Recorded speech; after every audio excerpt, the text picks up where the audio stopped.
करता है cell division में, कोशिका के विभाजन में।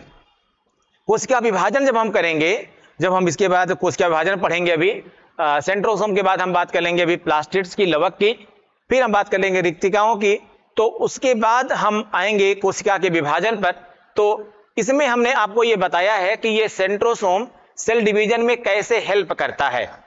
अगर आप यहां पर समझ सके इसको, या आप इसका स्क्रीनशॉट भी ले सकते हैं तो आप इसको देख सके। पूरा हमने बताया है इसमें कि किस टाइप के से ये सेंट्रोसोम वर्क करता है। लेकिन अगर एक कॉमन फिनोमिना के तौर पर देखें तो थोड़ा समझें आप इसको। सेंट्रोसोम जो है, इसमें सबसे पहले तो इसकी हम डिस्कवरी के बारे में बात करेंगे, इसके हम खोज के बारे में बात करेंगे, खोज के बारे में बात करेंगे। कुछ प्रॉब्लम्स आ रही है,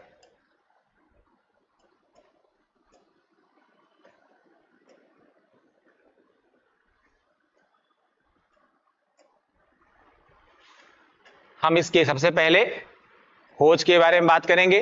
इसकी खोज किया था टी बोवरी ने। किसने डिस्कवरी किया था इसकी? टी बोवरी ने इसकी खोज किया था। सामान्य तौर पर समझने की कोशिश करिए कैसे इसका कोशिका विभाजन होता है, कैसे ये हेल्प करता है, क्या करता है ये। जैसे मान लीजिए ये एक कोशिका है, ये एक कोशिका है, और इस कोशिका में जो ये तारक काय है आपका सेंट्रोसोम, इसको हम हिंदी में कहते हैं तारक काय, इसको हिंदी में कहते हैं तारक काय।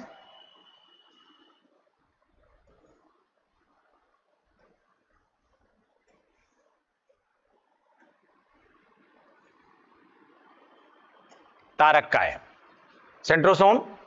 तारक काय जो होता है कोशिका विभाजन के समय दो भागों में विभाजित हो जाता है, और दोनों भाग इसके एक विपरीत अक्ष पर लगे होते हैं, ठीक है, अपोजिट एंगल पर, इसके अपोजिट एक्सिस पर क्या होते हैं, लगे होते हैं। और इनको हम बोलते हैं सेंट्रोमियर, यानी हिंदी में इनको कहते हैं तारक केंद्र। क्या कहते हैं? तारक केंद्र।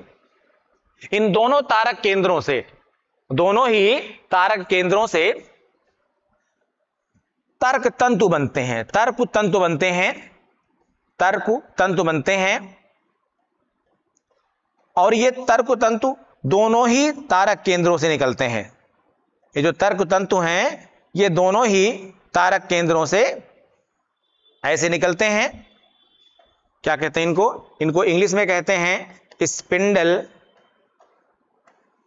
फाइबर, हिंदी में कहते हैं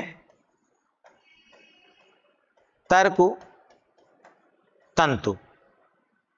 तर्क तंतु कोशिका विभाजन के समय यह बनता है। इसके बाद तर्क तंतुओं के निर्माण के बाद इन पर एक ऐसे पट्टनुमा संरचना बन जाती है, एक प्लेट लाइक स्ट्रक्चर बन जाता है, और इस प्लेट लाइक स्ट्रक्चर को बोलते हैं सेल प्लेट। सेल प्लेट कहते हैं, हिंदी में कहते हैं इसको कोशिका पट्ट। कोशिका पट्ट कहते हैं, गाल्जी बॉडी बनाती है इसको। और इस सेल प्लेट के डिवीजन, इस सेल प्लेट के बनने के साथ ही कोशिका का विभाजन भी हो जाता है, यानी एक कोशिका ये बन जाती है और एक कोशिका ये बन जाती है। कुल मिलाकर के तारक काय का बस एक ही काम है, कोशिका के विभाजन में सहायता करना, ठीक है, कोशिका का विभाजन करना। अब कोशिका का विभाजन इंपॉर्टेंट क्यों है, इसको थोड़ा समझने की जरूरत आपको है कि एक्चुअली कोशिका का विभाजन, अभी हम कोशिका के विभाजन में आपको बताएंगे कि ये जो सेल डिवीजन है ये हमारी बॉडी का एक प्रोसेस है। जो सेल डिवीजन है, कोशिका का विभाजन है, ये हमारी बॉडी का एक प्रोसेस है। अगर ये नहीं होगा तो आगे हमारे अंदर कोई भी चीज हो ही नहीं पाएगी, यानी हम आगे, हमारी ना तो ग्रोथ हो पाएगी और ना ही हम जो है अपनी शिशु अवस्था से भ्रूणावस्था से शिशु अवस्था में आ पाएंगे, ना ही शिशु अवस्था से बाल्यावस्था में, ना बाल्यावस्था से किशोरावस्था में, ना किशोरावस्था से वयस्क अवस्था में, ठीक है, आ पाएंगे। तो ये बहुत जरूरी है, ये भी आपको बताएंगे। लेकिन ये प्रोसेस हर जगह पर पूरी तरह से नहीं होता है, कम ज्यादा भी होता है। जैसे कि कुछ हमारी कोशिकाएं ऐसी हैं, या कह सकते हैं कुछ अंगों की कोशिकाएं ऐसी हैं जहां पर ये प्रोसेस काफी ज्यादा होता है, लेकिन वहीं पर कुछ अंगों की कोशिकाएं ऐसी हैं या शरीर में कुछ भाग ऐसे हैं जहां पर विभाजन बहुत कम होता है। जैसे कि हमारी लीवर सेल है, यकृत कोशिका, तो यकृत कोशिका में यह विभाजन सबसे ज्यादा होता है। इसीलिए अगर लीवर के हाफ पार्ट को कट भी कर दिया जाए तो बहुत जल्दी ही वो पूरा का पूरा पार्ट बन जाएगा। इसीलिए ये यकृत कोशिकाओं में विभाजन सबसे, चूंकि ये विभाजन सबसे ज्यादा यकृत कोशिकाओं में है, इसलिए यकृत कोशिकाओं में पुनर्निर्माण की क्षमता भी सबसे ज्यादा होती है। लेकिन यही विभाजन हमारी ब्रेन सेल में सबसे कम होता है, हमारे मस्तिष्क में सबसे कम होता है। जो मस्तिष्क की कोशिकाएं हैं, ब्रेन सेल्स हैं हमारी, हैं जो हमारी जो है न्यूरॉन सेल्स हैं, इनमें डिवीजन बहुत कम होता है। इसी की वजह से जब ब्रेन हैमरेज होता है हमारा, तो ब्रेन हैमरेज के बाद आप किस स्टेज में है डिपेंड करता है, बहुत जल्दी हम बैकअप में नहीं आ पाते हैं, और यानी जहां जहां पर ब्लड फैल जाता है वहां की कोशिकाएं क्षतिग्रस्त हो जाती हैं, उससे संबंधित जितने भी हमारे शरीर के अंग हैं वो काम करना बंद कर देते हैं, और कई बार हम कोमा की स्थिति में पहुंच जाते हैं। तो कोमा की स्थिति में जाने का सबसे बड़ा कारण यही होता है हमारा कि जो हमारे ब्रेन में सेल्स हैं उनमें जो रीजनरेशन की एक्टिविटी, पुनर्निर्माण की जो प्रक्रिया है, कोशिका विभाजन की जो प्रक्रिया है वो बहुत कम होती है। लेकिन कई जगह मैंने कहा बहुत ज्यादा भी होती है। तो इसीलिए हमारे ब्रेन में ट्यूमर बनता है, जिसको हम अक्सर सुनते हैं ब्रेन ट्यूमर हो गया, ब्रेन ट्यूमर हो गया है। उसके पीछे कारण यही होता है कि सेल डिवीजन वहां पर बहुत कम हो पाता है। ठीक है, तो जाहिर सी बात है कि अब नेचर है, लेकिन यह विभाजन बहुत ज्यादा भी नहीं होना चाहिए। जैसे कि मैंने कहा लीवर में बहुत ज्यादा होता है, तो होता है, ठीक है, होना चाहिए वहां पर, क्योंकि उस हिसाब से उसकी आवश्यकता है। लेकिन यह विभाजन बहुत ज्यादा भी नहीं होना चाहिए। बहुत ज्यादा अगर विभाजन हो जाएगा तो वो विभाजन असममित हो सकता है, फिर वो अनियमित भी हो सकता है, इरेगुलर भी हो सकता है। और ज्यादा अगर इरेगुलर हो गया तो आपको कैंसर हो जाता है। कैंसर हम किसे कहते हैं?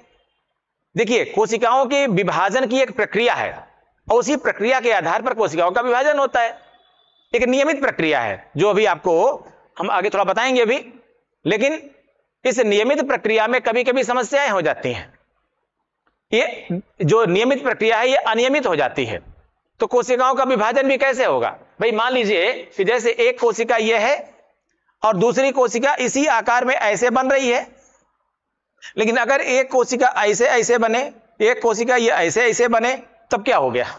विभाजन तो हो रहा है लेकिन ये गड़बड़ सड़बड़ हो रहा है। तो ये जो विभाजन ऐसे ऐसे हो रहा है, इस विभाजन को हम बोलते हैं कैंसर। कोशिकाओं के अनियमित विभाजन की प्रक्रिया, एसिमेट्रिकल डेवलपमेंट, इरेगुलर डेवलपमेंट, कोशिकाओं के अनियमित या असममित विभाजन की प्रक्रिया क्या कहलाती है? कैंसर कहलाती है। The development of the irregular cells is called cancer. तो कोशिकाओं का जो अनियमित विभाजन है ये हमें कैंसर की ओर ले जाता है, और कैंसर के बारे में एक अलग से वीडियो हम बनाएंगे आपको, तो वहां हम अलग से बताएंगे। बहरहाल ये जो तारक केंद्र है, मेन चीज तारक काय जो आपका है, ये तारक काय क्या काम करता है? कोशिका के विभाजन में सहायता करता है। इसी को क्या बोलते हैं? इंग्लिश में सेंट्रोसोम बोलते हैं, और हिंदी में तारक काय। ये तारक काय दो तारक केंद्रों में, आप देख रहे हैं यहां पर दो तारक केंद्रों में स्पष्ट तौर पर ये विभाजित हो जाता है, और इन्हीं तारक केंद्रों से तर्क तंतु बन जाते हैं, और तर्क तंतुओं के जो है निर्माण के पश्चात एक कोशिका पट्ट बन जाता है, जो आप दिख रहे हैं यहां से, एक गाल्जी बॉडी से बनता है। और इस कोशिका पट्ट के निर्माण के पश्चात ही कोशिकाओं का दो भागों में विभाजन हो जाता है। ठीक है, खोज किसने किया इसकी? टी बोरी ने किया। ध्यान देने की जरूरत आपको है, किसने किया इसकी खोज? टी बोरी ने किया। आइए, तो ये था आपका तारक काय के बारे में। अब हम बात करेंगे अगले कोशिकांग के बारे में। तो अगला कोशिकांग हम लोग ले रहे हैं लवक। बहुत ही इंपॉर्टेंट संरचना है आपके लिए, लवक को समझिएगा आप लोग। प्लास्टिड्स बोलते हैं इंग्लिश में, हिंदी में बोलते हैं लवक। एक सामान्य तौर पर लवक की थोड़ी सी स्ट्रक्चर आपके सामने है, ये इसको आप लोग समझिए। पहली चीज जो आपको समझना है इसके बारे में, समथिंग जो एक बहुत स्मॉल फैक्ट्स है लेकिन पूछा जाता है क्वेश्चन, ये जो लवक हैं, लवक का जंतु कोशिकाओं में अभाव होता है। जंतु कोशिकाओं में अभाव होता है। अगर जंतु कोशिकाओं में इनका अभाव है तो इसका मतलब यह है कि ये पाए कहां जाते हैं, केवल पादप कोशिकाओं में पाए जाते हैं। कहां पाए जाते हैं? केवल पादप कोशिकाओं में पाए जाते हैं। अब करते क्या हैं? अब ये करते क्या हैं, इससे पहले आपको समझना है कि लवक एक्चुअली होते कितने प्रकार के हैं। लवक जो है ये 3 प्रकार के होते हैं। अब हम इसके लिए थोड़ा सा एक नया पेज ले लेते हैं जिसमें आपको हम फिर समझाते हैं लवक के बारे में डिटेल थोड़ा सा। लवक यानी प्लास्टिड्स। तो पहले चीज तो क्या फैक्ट्स है इनका? केवल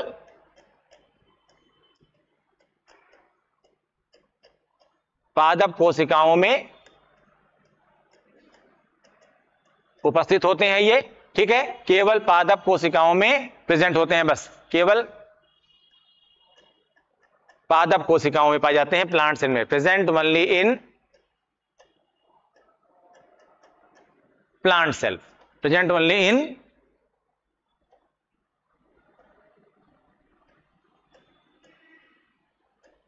प्लांट सेल।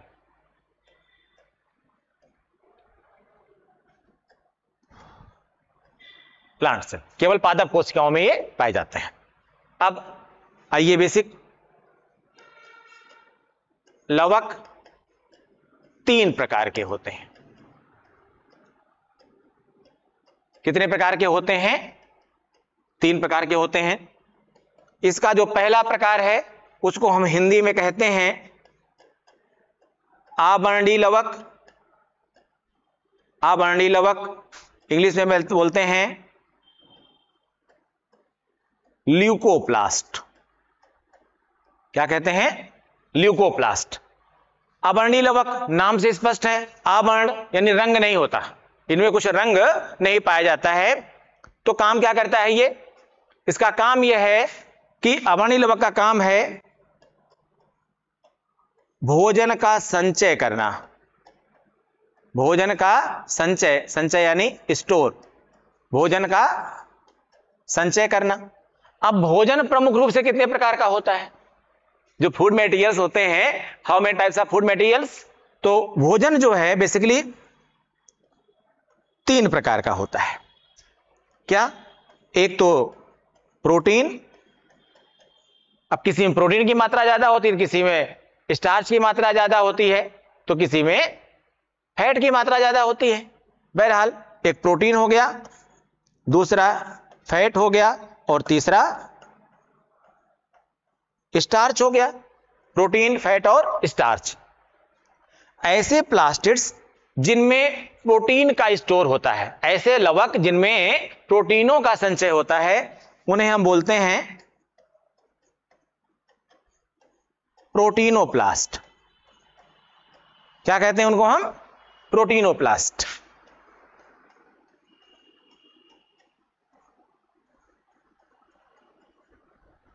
प्रोटीनोप्लास्ट ऐसे कवक, ऐसे लवक जिनमें प्रोटीन का संचय होता है उसे क्या बोलते हैं? प्रोटीनोप्लास्ट। लेकिन ऐसे लवक, ऐसे प्लास्टिड्स जिनमें फैट स्टोर होता है उसे कहते हैं इलियोप्लास्ट। क्या कहते हैं? इलियोप्लास्ट। इलियोप्लास्ट उसे हम कहते हैं इलियोप्लास्ट। लेकिन ऐसे प्लास्टिड्स, ऐसे लवक जिनमें स्टार्च को स्टोर किया जाता है उन्हें कहते हैं एमीलोप्लास्ट। क्या कहते हैं? एमीलोप्लास्ट।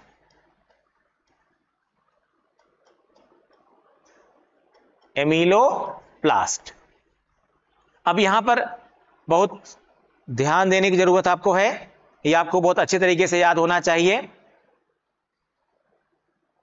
एमीलोप्लास्ट तो फिर से एक बार, जो प्रोटीन को स्टोर करें उन्हें प्रोटीनोप्लास्ट, जो फैट को स्टोर करें उन्हें इलियोप्लास्ट, जो स्टार्च को स्टोर करें उन्हें क्या बोलेंगे, एमिलोप्लास्ट। फिर से, प्रोटीन को स्टोर करें प्रोटीनोप्लास्ट, जो फैट को स्टोर करते हैं उन्हें इलियोप्लास्ट, जो स्टार्च को स्टोर करते हैं उन्हें क्या कहते हैं, एमिलोप्लास्ट। तो इस तरह से आपने देखा ये 3 प्रकार के क्या हो गए, पहली चीज तो लवक 3 प्रकार के, उनमें पहला कौन सा है, अवर्णीय लवक। लेकिन ये अवर्णीय लवक भी कितने प्रकार का है, इसको हमने एबीसी में क्लासिफाइड किया। आइए अब दूसरा देखते हैं। दूसरा है हमारा वर्णीय लवक। वर्णीय लवक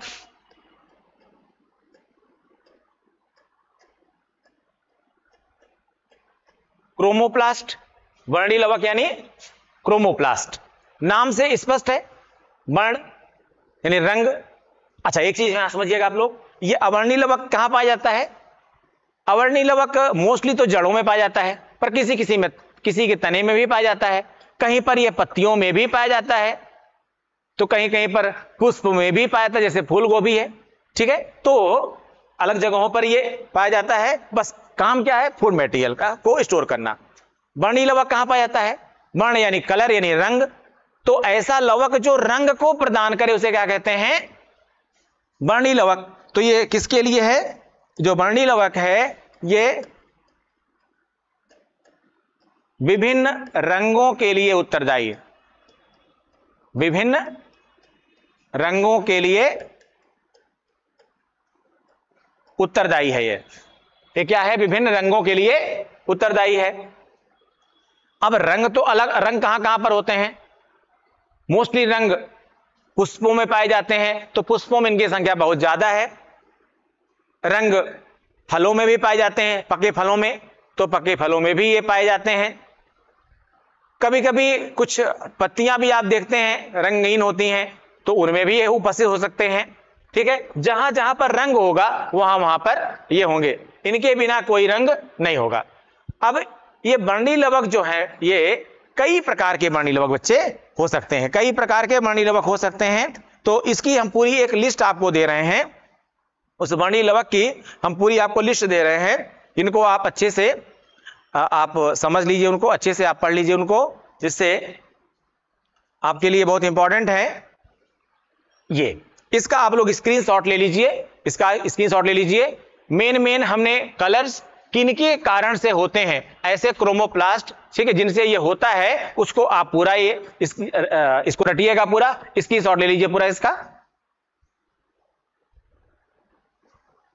इसका पूरा स्क्रीनशॉट ले लीजिए, जिससे आपको अच्छी तरीके से ये याद हो जाए, क्योंकि ये अक्सर एग्जाम में पूछा जाता है, अक्सर एग्जाम में पूछा जाता है कि कौन सा रंग किस लवक के कारण होता है। तो कौन सा लवक किस तरह के वर्णीय लवक से होता है, ठीक है। तो कौन सा क्रोमोप्लास्ट पाया जाता है, ये यहां पर पूरा आपको दिया गया है, देख रहे होंगे आप लोग, ये पूरा यहां पर दिया हुआ है। इसका स्क्रीनशॉट आप लोग ले लिया होगा। चलिए आगे बढ़ते हैं हम लोग।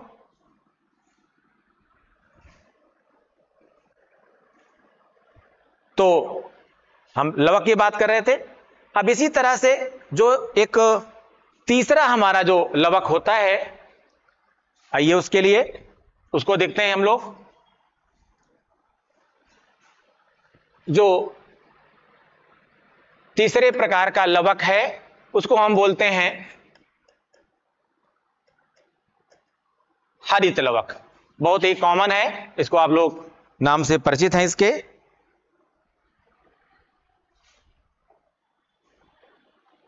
नाम से इसके आप लोग परिचित हैं, हरित लवक।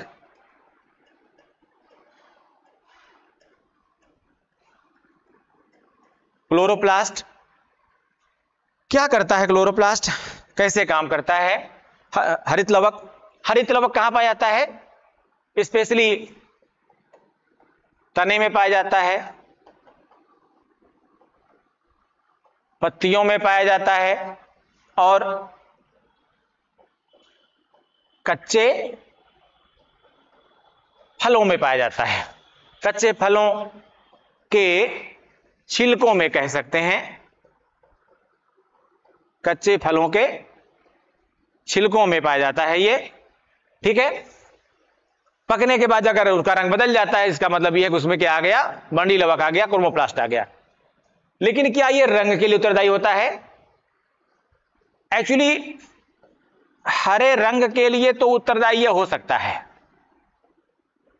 हरे रंग के लिए तो ये उत्तरदायी हो सकता है, लेकिन स्पेशली एक्चुअली इसका काम क्या है, इस वास्तव में इसका काम क्या है, इसका काम है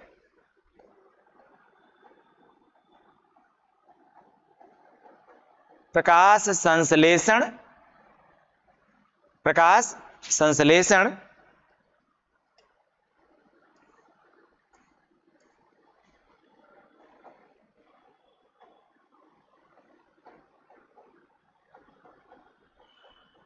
प्रकाश संश्लेषण यानी फोटोसिंथेसिस।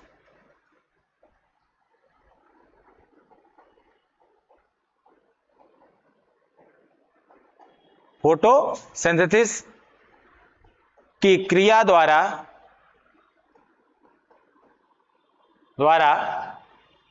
फोटोसिंथेसिस की क्रिया द्वारा भोजन का निर्माण करना। भोजन यानी स्टार्च,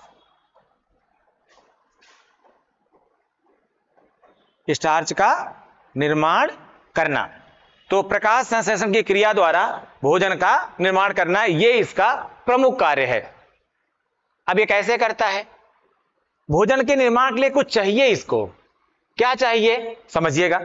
इसका एक सामान्य रिएक्शन, इसको हम फोटोसिंथेसिस रिएक्शन कहते हैं। देखिएगा,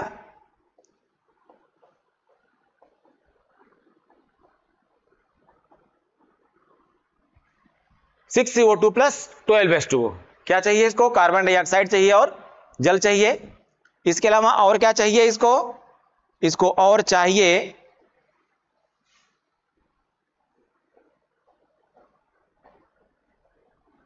सनलाइट, सूर्य का प्रकाश बहुत ही इंपॉर्टेंट है, और क्लोरोफिल। ये क्लोरोफिल क्या है? हरित लवक के अंदर ही क्या पाए जाते हैं? हरिम कणक पाए जाते हैं।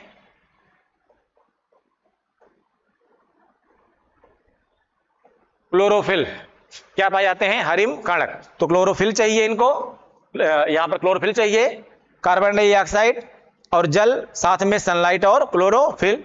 क्या बनेगा? बनेगा क्या?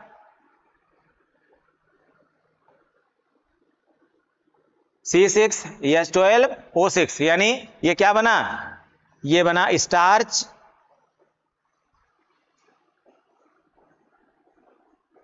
Plus 6H2O plus 6O2 plus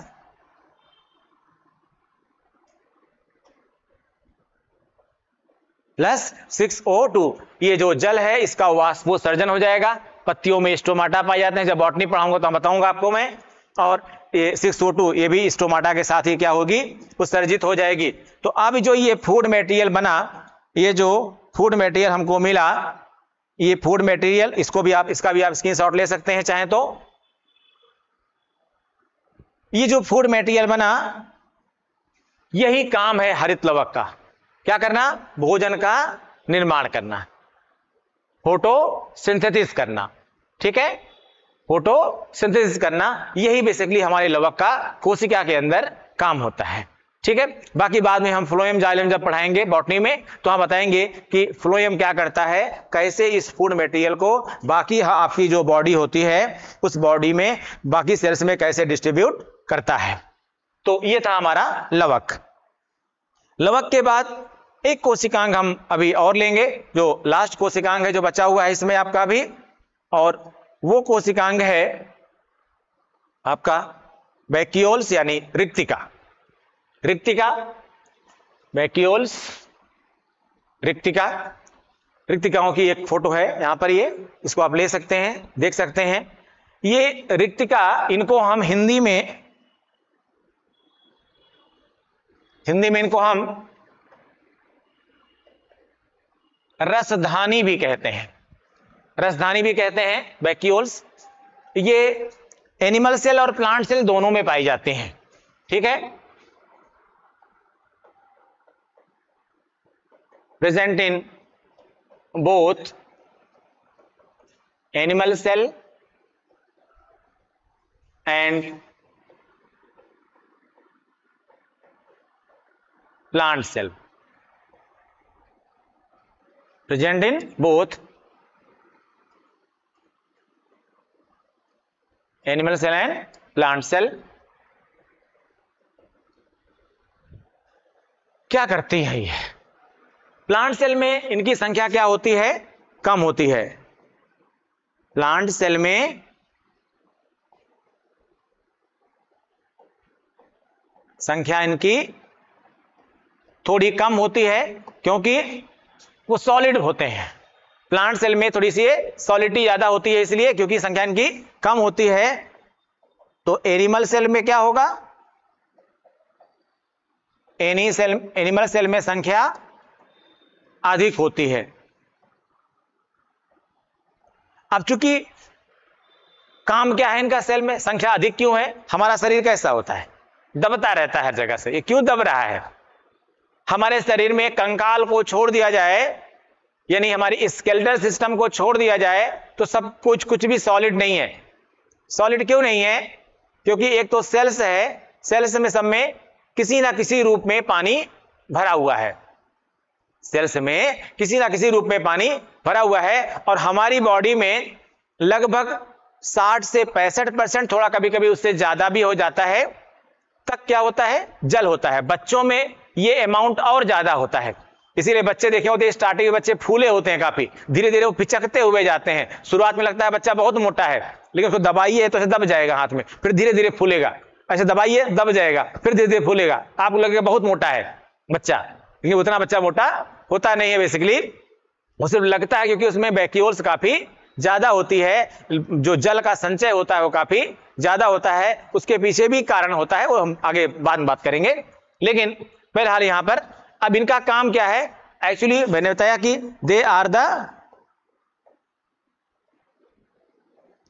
the water storing bodies. They are the water storing bodies. ये हमारे शरीर में या वनस्पतियों में, पादपों में जल का संग्रह करने वाली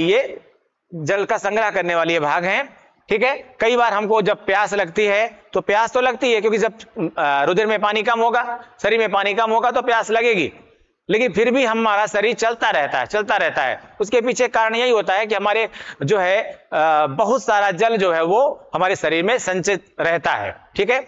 और लगभग एक एवरेज अगर निकालें हम, तो एक 70 किलोग्राम का अगर कोई व्यक्ति है, तो 70 किलोग्राम के व्यक्ति में लगभग 40 लीटर के आसपास जल होता है। लेकिन जल ये दो भागों में विभाजित होता है, और यानी इसको हम बात कर सकते हैं कि 13 से 14 लीटर कहीं और होता है, और 26 से 27 लीटर कहीं और होता है, यानी इस 40 लीटर में लगभग।